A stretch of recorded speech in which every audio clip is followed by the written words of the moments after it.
jafe-jafe média yi de yaakaar naa jamono ji du ñu toog weer wala boog ay semaine te du ñu dégg coow concernant un média bari nañ et du seul bugguñu sax def focus ci benn média kese wala benn nit kese mais la situation des médias en général partir ci benn contexte boo xamante ni nii mi ngi fi am Sénégal et depuis kañ il faut noter que problème mu média yi mi ngi tàmbalee ci bi changement amee ci boppi réew mi c'est-à-dire que bi fi nguuru président Macky Sall jógee mu am un changement avec un nouveau parti politique boo xamante ni nii moo toog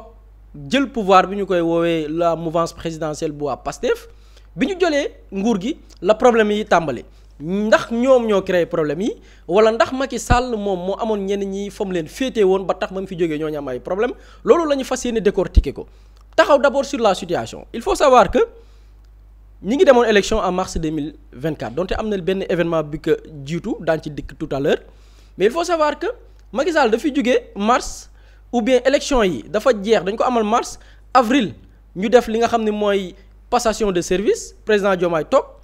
mais quelques mois après les médias yi commencé coow mën na ci jël un exemple avec le cas de E-Média mu nekkoon un groupe boo xamante ne nii bi ñu lancé woo ñu bëri amoon nañ ci yaakaar jàpp ni xëy na peut-être mun na apporter benn vent bu bees par rapport ak secteur média yi ci Sénégal en matière de joxe information bu wér te wóor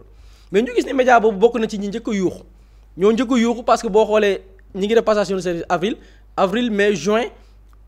coow ya tàmbali le syndicat des travailleurs génne communiqué non seulement ba ci avance yi nga xamante ni yenn événements yu ci mel ni tabaski consort da leen koy jox ngir ñu mën a waajal bés yooyu noonu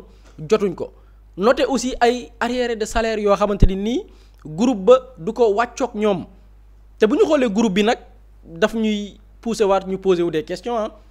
ñu xool la constitution de l'entreprise après la ñu rendre compte que y avait un homme d'affaires il y a d'autres hommes d'affaires mais am na ci kenn ku ñuy woowee Abdoulaye Sylla le propriétaire de Ecotra koo xam ne ñi ngi ko xam ci nguuru Macky Sall parce que ci nguuru Macky Sall la ko ñu bari ràññee avec plusieurs marchés à coups de milliards yi nga xamante ne nii nguuru Macky Sall joxoon na ko moom Abdoulaye Sylla ñu gis ni kenn la woon ci les bailleurs de ce groupe là ba après dem nañ ci wàllum yoon pour régler yenn mbir parce que jàpp na ni ñi mu sekkoon ak projet bi dañ ko teg dil ñan ñoo ko teg dil am na ci kenn tur koo xamante ni mosoon nañ ko woolu ci wàllum yoon muy Mamadou Ibra Kane bi nga xam ni moo nekkoon le directeur général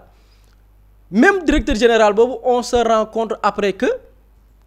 il est politicien il fait partie de la mouvance présidentielle parce qu'il faisait partie des personnes ou bien des hommes politiques yi nga xam ne après fësal nañ seen pété ci wàllu politique dem soutenir le candidat de Benno Bokk Yaakaar à savoir Amadou Ba li wolof naan wax feeñ boo xamante ni nii après la ci topp gis nañ ni ce même groupe jour bi élection présidentielle amee ca ngoonu 24 mars 2024 ràññee na leen wala bokk na ci groupe bi ñu gis ñuy joxe des résultats yoo xamante ni bañ ko càmbaree seet ko wuute na ak la nga xam ni moom la urne yi dëgtal bu ñu sukkandikoo ci information bi nga xamante ni tukkee na ci les cellules ou bien les services compétents. Amadou Ba moo remporté élection bi largement pour le moment avec 116 voix contre ñaatati encore Bassirou Diomaye Faye mu ngi am 36 voix voilà Bokki Diawé mooy commune yu ñoom Mamadou Ibra Kane Amadou Ba moo remporté élection bi foofu ca Zambie Amadou Ba mu ngi am 171 voix Bassirou Diomaye 19 Arabie Saoudite Amadou Ba 155 Diomaye 28 Finlande Amadou Ba 44 Diomaye 13 Zambie waaw wax naa ko sànq Mozambique Amadou Ba 75 Diomaye 8 Maroc Amadou Ba 75 Diomaye 12 Croatie Amadou Ba 79 Anta Babacar 109 Diomaye vient en troisième position après Amadou Ba avec 14 voix. En Égypte, c'est Amadou Ba qui arrive en tête avec 80 voix. Diomaye 5 à Nîmes, Amadou Ba 186, Diomaye 63. En Pologne, Amadou Ba 100 voix, Diomaye 107. Bouchera, Amadou Ba 205, Diomaye 26. Ankara, Amadou Ba 105 voix, Diomaye 30. Istanbul, Amadou Ba 133 voix, Diomaye 75. Au Koweït, Amadou Ba est en tête avec 34 voix contre 10 pour Diomaye à Jeddah, 138 voix pour Amadou Ba contre 25 ou 26 pour Bassirou Diomaye Faye. ñu gis ni même média boobu noonu nga xam ni nii bokk na ci ñi njëkk a yuux ne dañoo am ay jafe-jafe ca jour élection ya weesu bokkoon nañ ci ñu dool teel tànk wala boog kenn ci gi nga xamante nii ci actionnaire la bokk parce que moo ne woon le directeur général jamono ji nekkatu ko bi Mamadou Ibra Kane dafa affiché li nga xam ne mooy PTM maanaam groupe bi ci boppam bu ñu xoolee ba ci même constitution wu groupe bi par rapport ak ñenn ñi nga xam ne ay actionnaires lañ sénégalais njortu ni am na la fa xew te lii moo mën a justifier seeni position parce que même résultats yi ñu joxe jàpp nañ ne Amadou Ba bu defoon forcing la ca mën a topp par rapport ak ces résultats la yàlla xam doy na parce que ñoom ñoo nekkoon au pouvoir loolu benn la ci problème mu médias yi mooy dañu gis ni ñenn ñangankoon médias yi dañu am pété ci wàllu politique dafa am ñu ñuy teel tànk loolu sabab jamonoy Macky Sall kenn déggu leen ci problème mais bi fi Macky Sall jógee gis nañ ni faral problème tàmbale muy benn mën nañ jël exemple aussi beneen groupe muy le groupe Futurs Médias ñoom aussi xëy na peut-être weer dox na dégguñu leen waaye ba nguur gi fi toogee nguur gu bees gi bi ñu toogee ak léegi ba tegal at gis nañ ni ñoom it tàmbali nañu yooxu boo xoolee le 19 août 2025 génnee nañ benn communiqué ñu ciy wax naan à l'instar de la plupart des entreprises de presse privées au Sénégal, le groupe Futurs Médias traverse une crise économique et financière sans précédent. Les difficultés se sont nettement accentuées ces derniers mois, dues à l'interaction de plusieurs facteurs, tant internes qu'externes, relatifs à la baisse structurelle des recettes publicitaires et des ventes de journaux, au renchérissement imposé de certains coûts d'exploitation, aux redressements fiscaux, sans appel à des paiements en souffrance, à la concurrence agressive ou déloyale de certains acteurs et à une régulation laxiste du secteur. ñoom ñu ne sonn nañ la wokk ñeneen ñi moo leen xuri la ko waral mooy yenn ci ay publicité yoo xam ne amatuñ ko waaye lenn nag benn pàcc bi ci gën a am solo muy redressement fiscal parce que bu ñu jëlee situation groupe boobu noonu lan moo fa xew bokkoon na ci les groupes de presse yi ëpp boo xoolee le marché publicitaire sénégalais moo nekkoon groupe bi nga xam ni la grande part moom moo ko doon jot li ëpp ci ay publicité bu doon ni téeméer la ci ëpp groupe boobu moo ko doon jox c'est-à-dire que sur le plan financier sur le plan économique jàpp nañ ni seeni mbir mi ngi doon baax waruñu woon am problème pour fay salaire mais aussi waruñu woon am problème ngir sàmmoonteeg la nga xam ne moo leen warloog li nga xamante ni mooy les services fiscaux mais on se rend compte wax naa sànq datu 24 mars li ko précédé dafa am lu ko précédé il faut savoir que Macky Sall avant muy dem biñ ne quelques jours moo des ci élection présidentielle yi je parle pas de quelques semaines ou bien quelques mois biñ ne ay fan moo des ñu dem ci élection présidentielle le 24 mars la ko jiitu dafa recevoir le patronat des médias c'est-à-dire que mbootaay bi nga xam ne mi ngi wuyu ci turu CDEPS te mu ëmb mbooleem ñi nga xam ne dañu am ay médias di ko doxal moo xam télé moo xam rajo moo xam presse écrite mbootaay boobu moo leen tëgg Macky Sall recevoir leen à quelques jours de l'élection présidentielle pourquoi pour baal leen bor boo xamante ni mi ngi toll ci 40 milliards médias yooyu amal ko loolu li muy wundu mooy dafi amoon ay médias yu fi nekk am lu leen warloog les services compétents particulièrement direction bi nga xamante ni mooy catu wàllum impôt képp kuy liggéey di exercer une activité commerciale les médias ci lañ bokk ñi yëngi ci wàllu agroalimentaire ci lañ bokk ñeneen ak ñeneen ci lañ bokk ku ci nekk dafa war a am loo war a comp ci say bénéfice di ko déposer service des impôts waaye du yem ci bénéfice bi ngay def dañ ne ba ci say liggéeykat dafa am luy prélever ci ñoom ci seeni salaire maanaam boo leen waree fay 300000 doo leen fay 300000 directement dafa am loo ciy déq déposer ko service des impôts la ca des nga ko koy jox moom liggéeykat bi loolu lay jot ci compte bancaire am waaye demul rek ci loolu tamit mu amaat beneen taxe boo xamante nii média bi prestation yi muy def muy wàllu publicité kay fay ñu yan ko loo xamante ni moom la ñuy woowee TVA toll ci parfois ci 18% entreprise bi bu ko daggee ci ki nga xam ne mooy client bi daf ko war a jël loolu tamit déposer ko li nga xam ne mooy service des impôts ñu gis ni yenn ci ay groupe dañu doon collecter loolu ba pare jël ko damm ko def ko seeni poche ñu ne ñan la ministère de la communication bu bees bi dressé benn liste parce que ba léegi sénégalais xamuñu woon bor boobu ni mu demee xëy nañ dégg ni Macky Sall baal na 40 milliards ay médias te xamuñu 40 milliards yooyu ñan ak ñan la concerné mais ñu gis ni benn ci groupe yooyu muy groupe Futurs Médias moo nekk en tête parce que bu ñu xoolee la dette mi ngi représenté ñoom seen groupe 40% de la dette fiscale bi nga xam ne médias yore nañ ko état bu Sénégal 40 milliards yooyu noonu boo ko estimé par rapport ak ñoom seen i 40% dafay toll ci 16 milliards yu ñu ameel état bu Sénégal topp ci RTS ñoom 28% yi ñoo ko ameel état bu Sénégal boo xoolee dette bi toll ci 11 milliards 200 millions groupe des médias jël troisième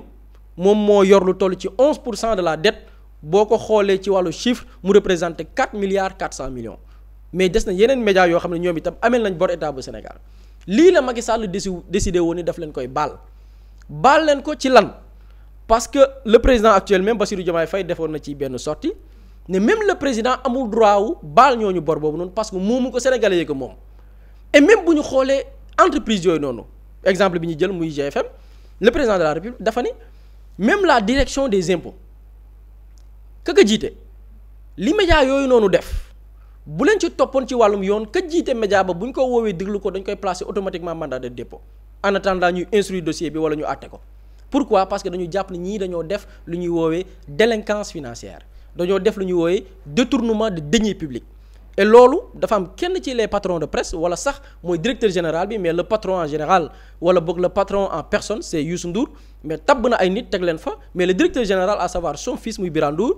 moom weddiwul ni pratique yooyu ñu leen doon tuumaal te dañ ko te ñu ko daan def boog ci jamonoy Macky Sall ña ngi ko doon def mi ngi ko xamle ci benn édition spéciale bu ñu organisé woon biir TFM jagleel leen ko média yi. tey GFM comme lu ma wax day fay impôt mais amel na xaalis impôt nangu nañ ko boo amee un groupe boo xamante ne c'est presque 700 personnes mu am benn masse salariale boo xamante ne dafa conséquente dafa am ñetti taxes yoo war a fay. bi si njëkk moom mooy lu ñuy tuddee VRS. bi si topp mooy TVA mooy ku ñëw publicité ñu facturer la TVA collecté ko war ko reverser beneen bi si des mooy li ñuy wooyee BRS li ñuy fay 5%. mais Abdoulaye tey soo amee benn activité parce que dafa am ce qu'on appelle les charges salariales am les charges de fonctionnement li tax tey sa entreprise di dox li tax tey nit ñi bu ñu taalee télé bi mën a seetaan TFM déglu rajo bi lire journal bi dafa am lu koy fonctionner loolu mais tey su fekkee ne que loolu yow tu n'arrives pas à générer ça si activité bi il peut arriver que yow pour arrondir tes fins de mois nga jël ci xaalis boobu parce que man li ma jàpp mooy te man loolu mooy sama credo moi en tant que manager parce que dafa am ay moments c'est des décisions de gestion. donc ñoo ko déggandoo muy Birane Ndour di directeur général groupe GFM bu ñu ko jëlee donc problème bi nii la demee c'est-à-dire que pourquoi certains médias bàyyi ba tey commencé am ay problème parce que jamonoy Macky Sall nañ doon def mooy source yi nga xamante ni lim naa ko sànq muy ay source de revenu yi ñëw ci ñoom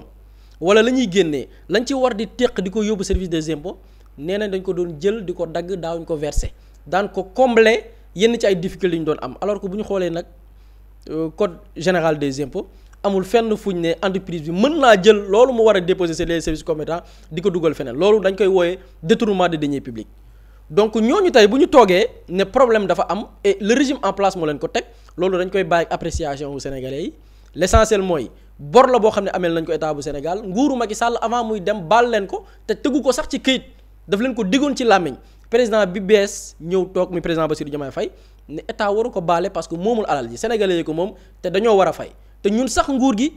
on est très clément envers ñoom parce que bu ñu mënoon wala bu ñu neexoon mën nañ sant directeur des impôts mu dem saisir yoon te bu ñu saisiree yoon patron de presse yooyu yëpp doon téq alalu salaire yi ñu doon versé war ko yóbbu di ko téq di ko dugal feneen wala daan dagg TVA bi di ko dugal feneen bu ko état toppoon jusqu'au bout ñoom jamono ji ñu ci bari jamono ji ñi ngi mandat de dépôt ñi ngi kaso kon état dafa sax clément ak ñoom bu ñu sukkandikoo ci ki nga xam ne mooy président Bassirou Diomaye Faye donc loolu beneen cas la mais dafa amaat beneen cas d'école boo xoolee problème yi concerné médias yi muy lan am na ci ñoo xam ni biñ leen di créer dañoo bénéficier wu appui wu maanaam ndimbalu nguur gi fi ne woon mën nañ ci jël cas bi gën a récent muy le cas de kenn ci suñuy consoeur di wuyoo ci turu Aïssatou Diop Fall def na conférence de presse cette semaine moom boo jëlee cas am nu mu demee ci nguuru Macky Sall ñoo ko financé ngir mu taxawal média moom moo ko wax ay kàddoom le 26 avril 2022 la ko FONGIP benn bànqaas boo xam ne état moo ko teg pour accompagner les petites et moyennes entreprises ak les petites et moyennes industries ak ñi nga xam ne ay entreprises la ñi nga xam ne dañu soxla structuré wu soxla ay ndimbal ngir mën a améliorer seen activité FONGIP muy fonds de garantie des investissements prioritaires daf leen di gunge pour que ñu mën a soqali ko wala bu dee sax da nga bëgg a créer entreprise ñu jàppale la à travers ñoom mécanisme yi ñu teg pour nga am financement ngir mën a doxal FONGIP boobu noonu moom mooy wax moo ko financé lu toll ci 100 millions bor bi bu ñu ko jëlee 70 millions ak lu ko ëpp la mais bu ñu ci boolee intérêt ak yeneen yi ci taggu ak yeneen frais yi dafa yegg ci 100 millions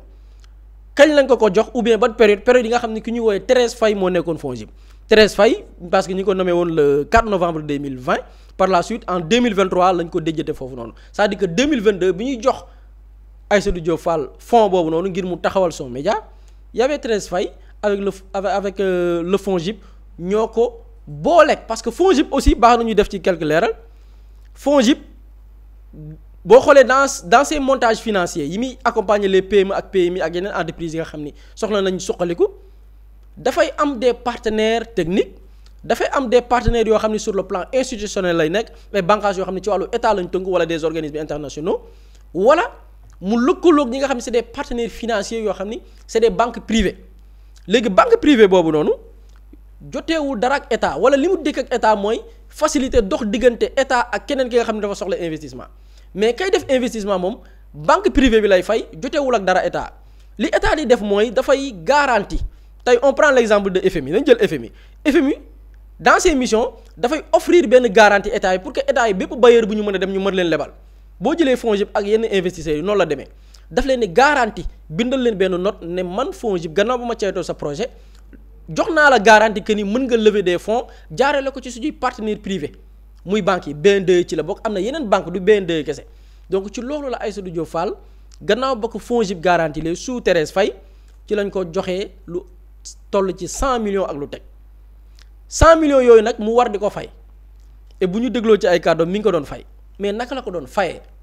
est-ce que c'était une entreprise boo xamante ni nii à travers ses activités dafa doon générer de l'argent loo xamante ni du sukkandiku ci état pour fay mais moom moo wax naka la ko doon fayee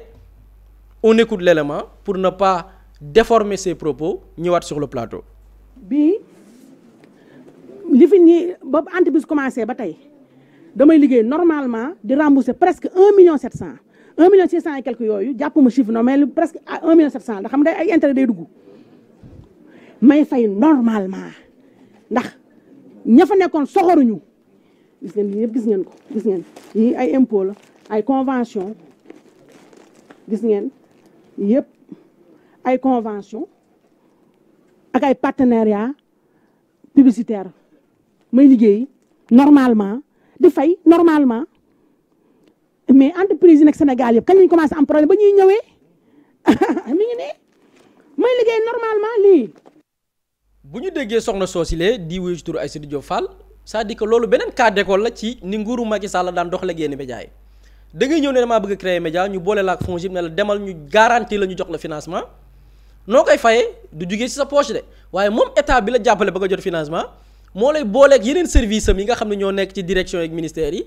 ñu signer la des partenariats ak ay conventions publicitaires yoo xam ni même publicité yi aussi dañ ciy poser waat des questions yan type de publicité la est-ce que lu Sénégalais yi teg bët la mais en tout cas état moo lay jox financement état tamit moo lay jox loo fayee parce que moo lay signer des conventions yoo xam ni si ngay tibb di fay boo jëlee cas d'école bi nga xam ni concerné na soxna si noonu la demee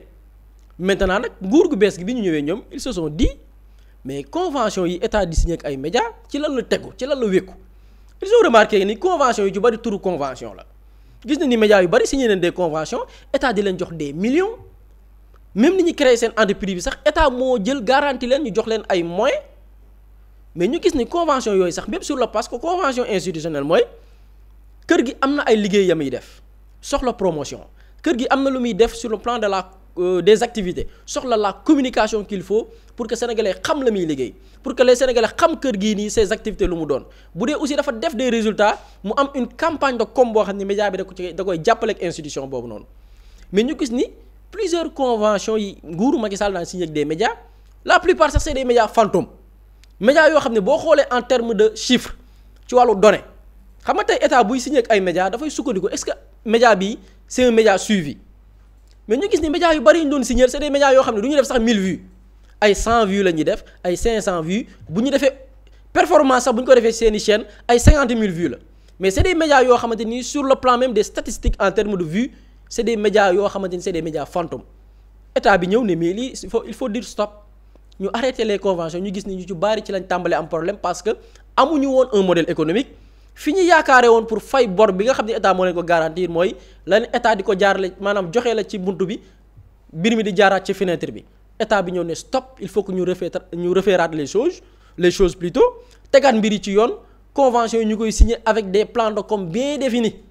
kuy lëkkaloog institution ñu xam ne fii nga ko teg institution buy lëkkaloog benn kër ñu xam ne kër gi kat même bu dee ni sur le plan de la com la kër gi est-ce que mën na defal publicité parce que est-ce que am na des vues ou bien cette visibilité bu mu mën a assurer kër gi ñu gis ni médias yu bari c'est des médias fantômes yoo xamante ni nguur gi moo leen la jox xaalis jaarale ko ci ay partenariats ak i convention te loolu nag benn pàcc la waaye am na beneen pàcc donc jël nañ 3 cas d'école le cas de E-Media le cas de GFM et le cas de soxna si nga xam ne mooy Aïssatou Diop Fall mais dafa am beneen cas d'école et loolu du suñuy kàddu kenn ci suñuy consoeur di ci tur Maïmouna Ndour Faye dafa def une révélation ne en dehors de tous ces facteurs yi nga xamante ni nii mënees na joxe benn gët gu yaatu ci par rapport ak ni médias yi doon doxalee nguuru Macky Sall dafa joxe benn scoop bi nañ ko teelu mooy lan. man palais de la république mosuñ ma branché raccord chaque weer bu dee ñu di ma fayal samay salaire sama baat ca kaw. pourtant am na ñu ko fi branché am na ñu rëy lamiñ di jaay nit ñi éthique di tromper nit ñi dañ leen branché ay raccord di leen fayal seeni salaire chaque weer pendant 5 ans dañu ko daggee dugg nañu fu ne. c'est-à-dire dañ mën a wax rek di wax dañ mën a wax bu ñaaw rek di wax bu ñaaw. bu ñu déggee soxna si nga xam ne mooy Maïmouna Ndour en dehors cas d'école yi ñu jël par rapport ak les médias sénégalais muy ay médias yoo xam ne ay journalistes politiciens ñoo ci làqu di jàppale ay candidats di def la propagande ba nguur ga leen doon jàppale ca loolu jógee ñu gis ne am nañ ay problème nërmee lu fayatuñ salaire mu amaat yeneen groupe yoo xam ni nguur ga fi jógee daf leen doon defal ay avantages fiscaux ñu war a fay duñu fay di téq la waroon dem ci sénégalais di ko dugal seen i poche mu nekk beneen cas d'école mu amaat beneen cas d'école muy ñi nga xam ni état moo leen di financer pour ñu taxawal seen média financement boobu ñu tuddee koy bor te bor boobu noonu après bu ñu koy fay état moo leen koy fayal jaarale ko ci ay convention beneen cas d'école bi ou bien beneen exemple bi mooy ndeke selon l'intervention de Maïmouna Ndour nguuru Macky Sall dafa am ñoo xam ne sax moo leen branché loon benn branchement boo xam ne depuis palais la xaalis boo xam ne dañu koy jël di ko jox des patrons de presse pour que ñu mën a fay des salaires loolu li muy tekki mooy y avait plusieurs médias yoo xamante ni nii ci confort la ñu nekkoon y avait pas une activité économique boo xamante ni ci lañ doon sukkandiku pour fay salaire amuñu woon des activités rentables yoo xamante ni ci lañ doon sukkandiku pour mën a tenir mais nguur moo daan comp ca li sénégalais yi moom li nga xam ni askan wee ko bokk moom muy des milliards jël ko di ko brancher ay médias di leen fayal des salaires ñooñu mosuñu woon am problème kenn mosu leen dégg nguur gi toog ñoom ñoo woote jubal jubanti raakool yooyu ñu tëj ko branchement yooyu noonu ñu fatt ko bonjour les problèmes léegi nag kan mooy le principal responsable ci situation bi je pense que les internautes qui regardent ñoom nañ leen bàyyi ku nekk def sa propre interprétation ndax Sonko mooy faagaagal médias yi ndax Diomaye la ndax nguur gu bees gi la wala ndax dañ leen tàmmaloon loo xam ne mënatul wëy dañ koy bàyyi appréciation publique bi nga xam ne mooy seetaan. am na solo Buri Jaxate ci jàngate Ismaïla Seck ndax mën nga ñu dikkalaat par rapport ak jafe-jafe yi nga xamante ni moom la yenn ci ay médias di dund mu mel ni ñu ci bari du ay programme wala lenn loo xamante ni mën nañu jàpp ni moom moo tax ñu doon dajale ay koppar ba mën a dem ak seen bopp waaye lu ci ëpp ay ndimbal yoo xamante ni da doon jógee ci état ci lañ wekkoon seeni mbir. xam nga gis nga paresse dafa am ci looy gis nga boo nekk ci benn situation bu metti li gën a yomb ci situation boobu noonu mooy nga ni problème bi ma nekk diw moo ma ko teg au lieu que nga xool yow sa part de responsabilité yow ci li nga nekk yow li gën a yomb quand t'es paresseux mooy nga wut benn responsable yow nga dégager yow say responsabilités personnelles wut keneen koo xam te da nga naan kii moom moo waral loolu noonu soo xoolee document bi Buri def fa mu tàmbalee effacement dette fiscale bi ñu bëri dañuy jooy lan moo tax Macky Sall appliqué wu ko te pourtant ñun journaliste dañuy woote woo nit yoo xam te dañu dëggu dañuy dénoncer loo xam te ni nii jaarut yoon dañu nekk contre pouvoir bu pouvoir defee lu jaarut yoon ñu teggi ko fa mais problème bi ñu njëkk a jooy mooy lan moo tax gouvernement bi ni appliqué wul dogal bi Macky Sall jëloon mooy effacer dette fiscale boobu noonu mais jéemuñu xool la légalité de cette initiative dama gis benn contribution boo xam te ni ci période bu Macky Sall waxee loolu noonu am na ku ko def kuy woy ci turu Mame Seydou Ba muy wax ci légalité wu dogal boobu noonu Macky Sall bëggoon a jël mu ne effacement dette fiscale dafa am nu ko yoon encadré li Macky Sall jëloon comme dogal bu ko defoon rek dafay xotti worma dafay xotti yoon du respecté yoon am na ay cas yoo xam te ni fa nga war a toll pour ñu mën la def benn remise fiscale wala am ay yombal yoo xam te ni dañ la koy defal mu ne loolu noonu article 706 bu code général des impôts daf ko encadré dafa am ñaari saytu yoo xam te daf koy xool bi ci njëkk mooy forme bi mu ne forme bi mooy lan yow mi nga xam te da ngay sàkku am benn remise boo xam te dañ koy def ci lu jëm ci wàllum fiscalité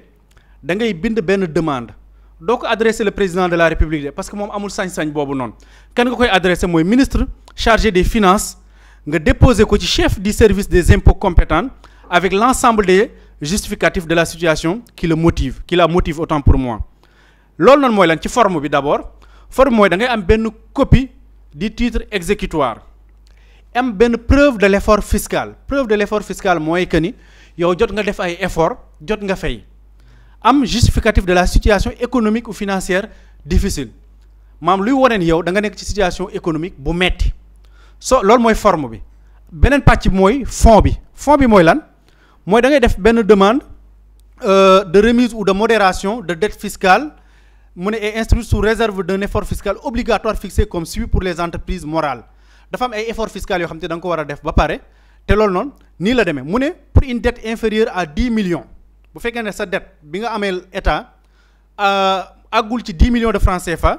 war nga wane ni au moins 20% yi jot nga ko fay te loolu ne warate yées 500 000 francs CFA li nga jot a fay bu fekkee ne dette bi dafa yées 10 millions wala dafa nekk entre 10 millions ak 50 millions au moins 10% ci dette boobu war nga ko fay te lu warate yées 2 millions de francs CFA ci li nga xam te war nga ko fay bu fekkee ne 50 jàpp 200 millions la lu mu néew ne war nga ci fay 5% warate yées itam luy tolloog 500 000 francs CFA loolu noonu yëpp da nga ko war a def comme ay effort fiscal bu fekkente ni dette bi dafa nekk 200 millions de francs CFA lu mu gàtt war nga firndeel ni yow góorgóorlu nga ba fay ci 10 millions de francs CFA entreprise yu ci bëri fii nii ay milliards la ñu yoreel état bu Sénégal même lii nii sut nañ ko fuuf li nga xam te war nga ko déposer ci ay documents production des états financiers des 3 dernières années certifiés ñetti at yi nga weesu yëpp say situation financière war nga déposer état yi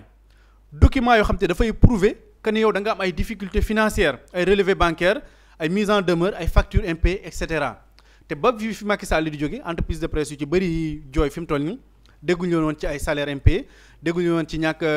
ay factures ndox yu ñu fayul wala facture courant ak yooyu noonu donc kon cela veut dire que ni ñoom côté boobu noonu yëpp ñu ngi ko doon def perte des 3/4 du capital social entreprise yu ci bëri yi doon jooy ni bi ci ëpp lu mu yoreel bor Sénégal moom moo fi ëppoon ay employés li ñu doon damee moom mooy ñun ñoo fi ëpp ay employés ku ñu gis journaliste nga nekk ci benn télé di fa exceller dañ lay dem recruter mettre le au frigo pas pour liggéey loolu mais juste pour débaucher la noonu rek pour télé beneen bi bañatee am chiffre bu muy def loolu lañ doon nekke mais lii nii yëpp médias yi benn respecté wu ko ci woon journaliste ñu ngi jooy mais xooluñu légalité wu décision bi Macky Sall jëloon beneen bi mooy ndimbal li ñuy jooy ci état bu Sénégal état daf ñu war a dimbali force daf ñu war a dimbali force dafa am benn étude boo xam te ni ANSD daf ko def en 2022 ñu ngi ko publier le 30 novembre 2022 di benn recensement bu ñu def des entreprises au Sénégal tuddee ko recensement résultat du recensement général des entreprises RGE ci loolu noonu ANSD ni jamono boobu bi ñu koy def en 2022 Sénégal amoon na luy tolloog 407 882 unités économiques maanaam 407 882 entreprises yoo xam te ñu ngi Sénégal fii recensé nañu leen ci biir 407 000 yooyu noonu ñaata ñoo ci nekk entreprise de presse légalement reconnue par l'État du Sénégal 258 léegi 258 entreprises ñoom ñoo ne nañ leen sepp ci 407 882 yi jox leen ay ndimbal jox leen ay fonds yu ñu leen di jagleel parce que ñu jàpp nañ ñoom rek ñoom ñooy def utilité publique ñoom rek ñooy jariñ askan bi léegi yeneen plus de 407 000 yeneen yi nga xam te ñoo nekk ci biir ñoom peut-être amuñu njariñ pour état bu Sénégal amuñu njariñ pour population sénégalaise kon ñoom dañu war a def benn discrimination positive envers les 258 entreprises de presse loolu mooy le problème gis nga keroog bi ñuy def benn rencontre ak ministre porte-parole du gouvernement Marie-Rose Faye daf ko wax situation bi presse bi nekk li lu ci bëri ñoom ñoo ko teg seen bopp da ngay nekk ci benn situation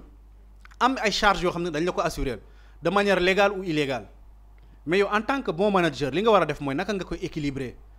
projeté wu mooy charge yii nii am nañu ku ma koy assurer soit benn client la soit koo xam te ni ci nguur la nekk di ma assurer sama charge fixe ak yooyu noonu mais li ngay projeté woo mooy naka ngay def ba kii bu ñëwatut ma continuer di exister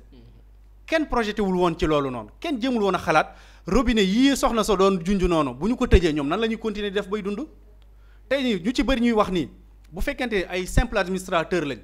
ñi nga xam ne ñooy les actionnaires de ces entreprises dañ leen a war a jël yóbbu leen ci yoon parce que ñii pour man ñu ci bëree bëri mérito wutuñu diriger une entreprise au Sénégal ñoom ñooy les principaux responsables de ce qui se passe ci entreprise de presse yi ñu nekk mais comme li gën a yomb boo nekk ci une situation économique bu catastrophique mooy nga trouver d'autres coupables au lieu que nga jéem a xool yow lan moo nekk say responsabilité ci biir mbir moom la et puis loolu lañ nekk di def mooy dañ jël lépp jalax ko état mooy responsable kenn ci ñoom du dugg ci ruq mën a kanam xool ne ma lii man maa ko teg sama bopp lii man maa tax situation bu mel ni ma nekk ci man ak samay employés. Boury ndax jotul ñoom chef d'entreprise yooyu ñu teg ay programme wala ay contenu yoo xamante ne dina leen mën a permettre ñu continuer seen activité normalement au lieu que ñuy toog di xaar état rek génne leen ci jafe-jafe yi ñu nekk. waaw xam nga le problème mooy bu fekkee ne da nga créer média te amoo un objectif très clair tey mënoo xalaat ci un modèle ou bien des stratégies pour fexe ba contenu bi ngay créer mu am l'impact qu'il faut loolu di la apporter de manière très naturelle du revenu ñoom mosuñu xalaat ci loolu. il faut nga xool lan mooy la démarche c'est très clair ce n'est pas fortuit le fait que ñu commencer avec l'exemple de E-Média ak après le contenu concernant les résultats des élections ce média boo xoolee ni mu comporté lors de l'élection présidentielle da ngay xam l'objectif était clair amoon na lenn loo xamante mi ngi doon baax suñu côté et pour maintenir cette dynamique ou bien cette situation il faut faire la propagande boo dégloo résultat élection yi ñu diviser ça loolu c'est une propagande boo xam ne yaa ngi koy def en faveur d'une coalition ou bien deux candidats pourquoi pour que mu toog jaral na la nga joxe de faux résultats en direct imaginez jamono jooju ñoom candidat bi ñu doon défendre ou bien bi ñu bëggoon mu toog muy Amadou Ba moo nekkoon candidat mouvance présidentielle bi imaginez ñoom ñu def forcing bu ñu defoon forcing ñoom ci à travers ces faux résultats là fan la Sénégal jëm réew mi day tàkk parce que ñi voté pour le changement duñ ko nangu duñu nangu kenn détourner seeni urne donc xoolal média boobu lu mu def mooy pour de l'argent quel est l'objectif faire de la propagande à travers le contenu ou bien le canal nga jël beneen exemple Ismaïla dafa joxe benn exemple bu am solo pour man c'est l'exemple bi gën a parfait muy problème mu personnel bi ñenn ñi di wax si on prend l'exemple de GFM naka la doon concurrent xam nga dans leur communiqué dafa am benn affaire bu ma reetaanloo muy mu ne ñoom dañuy subir benn concurrence déloyale dafa am yeneen médias yoo xamante ni nii ñoo ngi nekk di concurrencer ak ñoom te teguñu ko ci normes yi nga xamante ni nii moom la yoon tëral mais xoolal ñoom seen méthode lan la woon parce que dama déglu seen directeur général mu wax wàllu boo amee benn masse salariale bu rëy daf lay obligé nga tëq ci yenn ci impôts yi nga waroon verser di ko fàttee foofu mais boo xoolee ñoom seen problème masse salariale bu rëy boobu ñoom ñoo ci dugal seen bopp pourquoi parce que dañ doon def benn concurrence déloyale bi ñuy wax au fait ñoom ñoo ko doon def Sidi Lamine day yor ay éléments yu baax ok mais Sidi Lamine il faut liquider Walf quoi comment liquider Walf non nañu jël Ismaïla nañu jël Aminata nañu jël Buri bu ko defee bu leen jëlee média ba dootul exister ti te doyewuñ dara Ismaïla doyewuñ dara Aminata doyewuñ dara Buri de parce que am nañ la ñuy doyee kooku am na kenn ku koy def ci kër ga mais non dañ leen di recruter pour ray groupe boobu noonu c'était ça la démarche ok yaa Walf ok Walf wàññi nañ ko nañu ciblé 2STV El Hadj Ndiaye sax defoon na gis maa ngi fàttaliku am na benn kii bu mu wax ba pointé leen di doon tudd leen ne leen élément bu ma yor ngeen nangu ko parce que là tey je donne exemple de Kebs xam nga mi woon 2S mais Kebs bi mu jógee 2S dem TFM lan la fa liggéey pourtant da ngay gis ni pourtant lañ ko doyewuñ ko woon lu bari mais lañ ko jël ko c'est un élément très important lañ ko jël kii nga jël beneen yeneen ak yeneen nga gis loolu concurrence déloyale boobu noonu boo xoolee ñoom ñoo ko doon def loolu léegi les conséquences mooy lan yokku nañ seen masse salariale pour un personnel boo xam ne sax ñu ci bari doyewuñ leen dara mooy seul média boo xam ne nit dafay nekk di fayee ko chaque weer di yeewu naan caféem xëy dugg ci dëkk bi wër dem def tourisme génn ñaan visa dem tukki parce que liggéeyloowuñ ko doyewuñ ko dara donc situation boobu kat moo la ko teg bon boo nee Sonko la ko teg sénégalais yaakaar naa mais Sonko tegu la ko bi ngay recruter boobu Sonko sax jodu réew mi bi ngay recruter ñooñu boobu est-ce que sax créé nañ parti bi nga xam ne mooy Pastef boobu Pastef sax juddoogul c'est-à-dire que ñoom bi ñu doon def loolu lépp Pastef juddoogul léegi changement am mais ñu mettre le devant les faits c'est-à-dire que bor bi da ngeen ko war a fay parce que li Ismaïla expliqué nii c'est très clair même état buy effacer dette dafa am lu koy justifier dafa war a am élément bu koy justifier est-ce que mais société bi mi ngi doon def des efforts pour fay ñu ne waa doon na def des efforts kon kii de mérite na clémence est-ce que am na un modèle boo xamante nii wala situation moo tax mu nekk ci mbir mii nii mu am lu ko justifier lu ko mën a layal sur le plan économique ñu ne kii kat yooyu nañu effacer ko ay dette mais gisuñu une raison bi tax yenn médias yi état war leen a baal maintenant ñi fi nekk xëy na effacer dette boobu moo waroon nekk surprise pour sénégalais yi parce que ñoom alal ji moomuñu ko de président Diomaye donte mooy le président de la république le premier ministre donte moo yilif mbooleem ndaw boo xamante ni tabb nañ la mais moomuñu alalu sénégalais yi du seen alal 40 milliards yooyu médias yi amee état bu Sénégal ñoom moomuñu ko buñ ko defee rek mooy war nañ askan wi buñ ko defee rek mooy trahir nañ le discours bi nga xam ne jaayoon nañ ko sénégalais muy sàmmal leen seen moomeel sàmm seen moomeel boobu nag mooy waral bor bi ñu war koo fay maintenant nag pour man nit ki bu dee da nga mettre ci benn situation boo xam ne wóor na leen yow boo toogee yow dong nga xam ngeen yaa ko teg sa bopp il faut être honnête orienter sa mbir nag gis nga dara trop tard pour man ñoom li ñu nekk génnewu leen ci xam nga Ismaïla dafa lim rencontre bi nga xam ne Ismaïla demoon na fa rencontre c'était quoi fexe ba ñagas-ñagas bi am diggante média yeeg gouvernement bi au moins ñu teer li nga xam ni mooy këral yi mais nga gis ni loolu yóbbu leen fa ñoom loolu intéressé wu leen de c'est-à-dire nguur gi li ñu nekk di liggéey fexe ba média bi lan ciy seen rôle muy communiquer ak sénégalais ñu xam ñii li ñuy liggéey bu dee lu baax xëy na ñu wane ko ku mu neex bu dee lu safaan aussi ñu teg ko ci page mi teg ko sénégalais yi déglu ko ndax nit ñi doofuñ média bi même boo leen di critiquer yàlla xam na ne boo ko tegee ci dëgg sénégalais ànd ceeg yow mais malheureusement gis nañ ni loolu intéressé wu leen ñoom leen intéressé mooy faire la propagande pure et dure continuer ci dynamique bi ñu nekkoon loolu nag après dañ xool fi muy mujj mais pour man ku leen bëgg te di leen digal mooy fexe leen orientation bi ngeen jël média bi bu ko def xeexukaay ngeen bàyyi ko d'abord loolu mooy solution bi fexe créer du contenu gis nga média bu créer contenu bu la état fekk see baax na bu la état fekk seewul baax na gis nga am na dans d'autres pays en France dafa am média yoo xam ne xam nga nu ñu def dañ ne ñun dañuy créer du bon contenu pour le public c'est-à-dire que ñun suñu cible du sax les entreprises privées ou bien publiques mais nañu fexe ba public bi am contenu bu baax public bi bu amee contenu bu baax dafay fay moom pour mën a am contenu boobu noonu ñooñu loolu mooy seen modèle économique état ñàkk état entreprise privée ñàkk entreprise privée soxlawuñ zéro publicité publicité soxlawuñ ko teewul dañuy continuer di dox pourquoi parce que dañu wékk seen ligne éditoriale ci jox askan wi xibaar bu baax askan woowu noonu ñooy obligé di leen jox xaalis di leen fay loolu mooy seen modèle économique et ça marche très bien ñooñu fii ba des centaines d'années xanaa suñu borom neenal seen i mbir mais bu leen yàlla dimbalee dañuy continuer di exister nguur gu ñëw dañuy continuer di exister ku ñëw da leen fiy fekk da leen fiy bàyyi parce que seen lépp dañ ko wéer ci jub maintenant nag bu dee da nga utiliser sa média bu ko def propagande crédibilité bi nga waroon am et aussi loolu problème mu média yi la amatuñ crédibilité ñu ci bari crédibilité boobu mooy waral ni même bu la état fàttalee buntu doo amaat beneen issue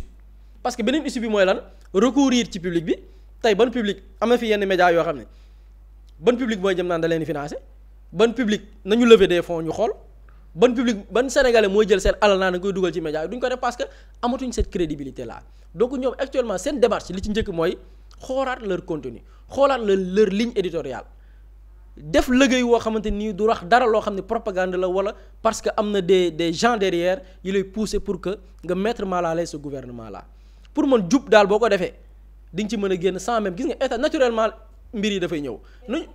bari ci ñoom est-ce que duñ nërmeelu. bu ñu nërmeeloo ñu xool des solutions parce que c'est des entreprises nañu xool des solutions parce que ba naa ko keroog ba ngay créer sa entreprise yow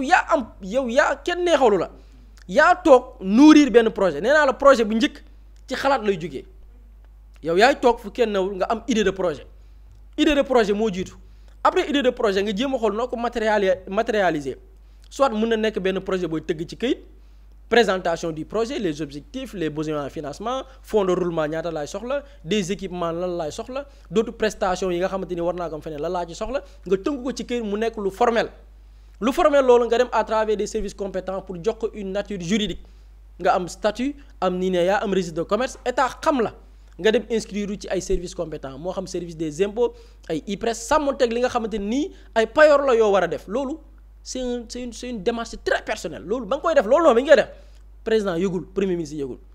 loolu nag yaa xam naan na ngay tojee sa bopp janax mooy média nga yëngu man damay wax domaine bi ma maîtriser buy média pour man première source de revenu ou bien première étape bi nga war a réussir mooy cette liaison avec le public gis nga loolu boo ko xasee réussir force état da lay fekk si par force t'as pas besoin de courir seen ginnaaw parce que da ngay am du contenu boo xamante ça va attirer du trafic ça va attirer des milliers de personnes yooyu fekk si la nag par intérêt bi say contenu di susciter mooy waral les partenaires vont venir naturellement doo soxla di toquer porte kenn di ñaanaatu doo soxla di woo di yuuxu wallu naan état bi dimbaliwu ma parce que da ngay am sa modèle boobu noonu gis nga boo ci nekkee yow doo daw vers nit ñi mais nit ñi ñooy daw vers yow loolu il faut que médias yi dem vers loolu mais li ñuy def mënul continuer c'est-à-dire que mënul continuer maintenant nag ku ci nekk na nga xool nooy tojee sa bopp janax yàlla baax na.